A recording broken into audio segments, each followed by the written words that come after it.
À l'occasion du Nouvel An chinois, l'année du lapin en l'occurrence, les produits mettent en avant l'image du lapin sont très appréciés par les consommateurs chinois. La marque la plus populaire est sans aucun doute Ta Bai Tu, qui signifie gros lapin blanc. C'est une marque de bonbons au lait créée en 1959 à Shanghai. Ces bonbons ont marqué les souvenirs d'enfance des Chinois nés dans les années 60, 70 et 80. Cette année, cette confiserie shanghaïenne est particulièrement exploitée par les marques chinoises et étrangères. On voit déjà arriver sur le marché des produits dits de co-branding ou collaboration entre deux marques.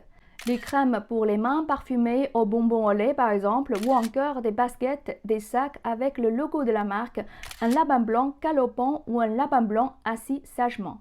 D'autres marques n'hésitent pas à mettre en avant l'image du lapin sur leurs produits. Des marques de cosmétiques sortent des coffrets sous forme d'édition limitée pour l'année du lapin. Des marques de vêtements proposent des pulls ou des pyjamas avec les motifs de lapin. Et dans les bijouteries, les pendentifs en forme de lapin se vendent comme des petits pains.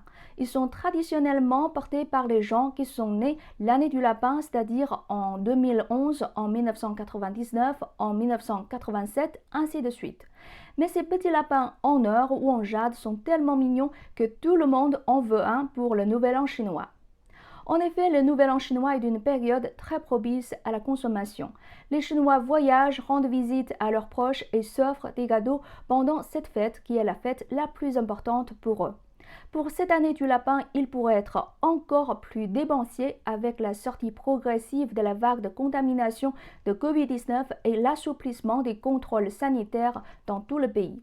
Les analystes affichent aussi leur optimisme par rapport au marché chinois.